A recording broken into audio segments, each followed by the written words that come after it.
Hello everybody and welcome to this exam. It's a continuation in the series on what 2017 teaches us about 2018 in terms of the AQA English language exams. As you know, 2017 was the first time anybody sat these exams, and as a result what we've got now are the examiner's reports, we've got our own student data, past papers that we've called back, all of this information that we can use to diagnose common mistakes and problems and issues with the questions and help you avoid those common mistakes and problems in 2018 onwards. So we're not looking at how to answer this question. I've already got 3 videos on paper 1 question 4. Make sure you watch those videos. They're in the English language playlist. But what I'm going to talk about today is the common mistakes people made in English language paper 1 question 4 in the 2017 exam. And don't worry, I'm not going to give any information that is specific to that 2017 paper because I know a lot of you will be using it for mocks. So the main thing I want to point out about paper 1 question 4 is that the level of complexity jumps up massively in this question. It is worth 20 marks. That's half of all of the marks in section A, a quarter of the marks in the entire paper, and there's an expectation that it's going to be a complex question to be able to get all of those marks. And of course that is the case. Now what does the question look like? It gives you a statement, a section of the text to focus on, and it asks you to what extent you agree with the statement. So this is the example in my revision guide, which is now in paperback on Amazon. You should base your answer on lines 14 to 37. A student said, the writer makes it feel just like you're inside the room with Frankenstein, experiencing everything he is experiencing. To what extent do you agree? In your response, you could write about your impressions of Dr. Frankenstein, analyze how the writers created these impressions, back up your answers with quotations from the text. Now, the first thing that came out in the examiner's report, and I covered it in one of my previous videos on this question, is that you do have a choice in this question. Questions 1, 2, and 3 are quite prescriptive, the detail they're looking for, but in question 4 you're able to make a decision and have a more personal response to the question. You can fully agree with the statement, you can fully disagree, or you can have a balanced view. Now for me, I advise that you fully agree with the statement. You don't have to, but it seems to make most sense to me for a number of reasons. The first being that the statement does make sense, okay? So there will be lots of information you can back up your answer with if you agree with the statement. If you disagree with the statement completely, you might find 1 or 2 things to back up your answer, but this is a 25-minute question, and it's likely that you're going to run out of things to write if you decide to fully disagree with the statement.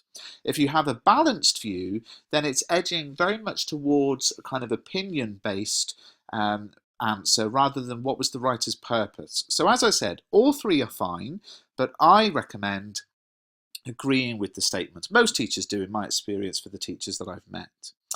The key thing with this question is to remember that there are no higher or foundation tier papers, and as a result the questions are presented in a way that you can answer them very simply, but also that you can get a very complex answer out of them. And it all comes to this second bullet point. Now, I already have a video.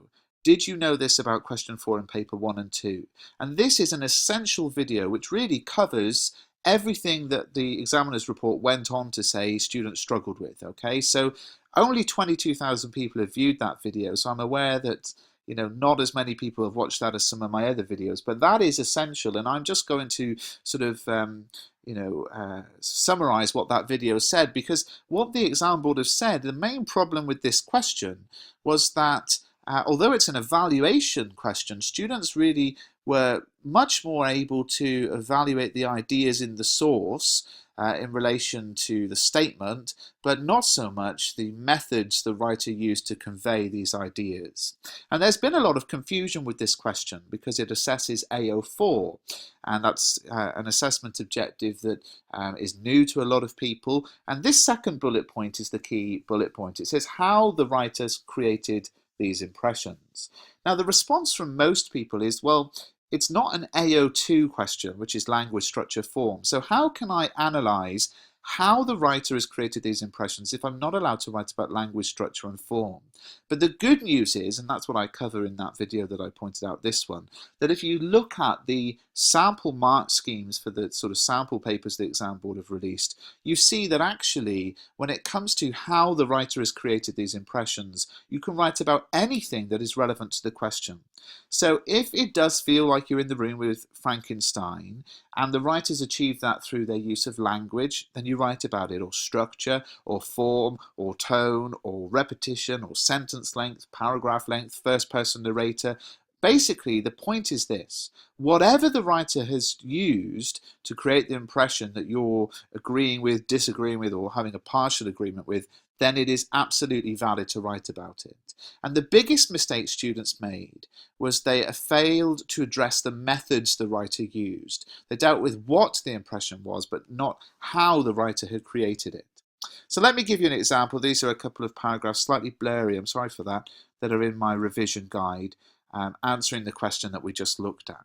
So I'm going to say, yes, Shelley does create the impression that it is like you're there in the room with Frankenstein, but I'm picking out the method Shelley uses to create that impression. In these two paragraphs, for example, sentence structure and the use of first-person narrator. So it's not just, yes, you feel like you're there, but here's the method, here's the how the writer uses. And that isn't limited. There's not like, oh, you know, you can't write about this. You can write about anything if it's relevant to the answer. You put it into a paragraph something like this. Shelley uses sentence structure to make the reader feel as if we're there with Frankenstein. The incredibly long final sentence, beginning "I took refuge in the courtyard," is made up of numerous clauses and is so long that it's difficult and breathtaking to read. And this is a deliberate technique used by Shelley, who wants to convey the fact that Frankenstein is feeling overwhelmed, mirrored in the sentence structure. With 57 words and 4 commas, the chaotic sentence structure reflects Frankenstein's confused emotions. Just reading this sentence is difficult and overwhelming for the reader, resulting in us feeling very similar to Frankenstein himself. Now, I'm not saying you should count the number of words in a sentence. I'm just saying if there's a very long, overwhelming, complex sentence, and that reflects the overwhelming feeling that Frankenstein has, and therefore makes it seem like we're there with him. Similarly, Shelley's use of first-person narrator makes it feel as if we're there with Frankenstein. The first-person narrator allows us to know exactly what Frankenstein sees and thinks, which equips the reader with a full sense of what is taking place. When the narrator tells us how I was disturbed by the wildest dreams, the reader's given detail about the inner mind of Frankenstein, and we would not have access to this information if it had been written in the third person.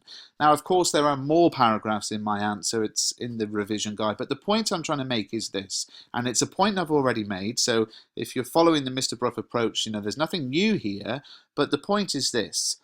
Whether you agree, disagree, or have a partial agreement with the statement, it's not what are the impressions, but how does the writer create them? What methods does the writer use? And those methods can be anything. You mustn't feel restricted by AO4, because most students didn't write about the methods. Most students wrote about sort of the plot of the storyline. But if you can pin it to a method, then you're going to be able to access the higher marks. So I hope you found this video useful. Please do subscribe to the channel and give the video a thumbs up.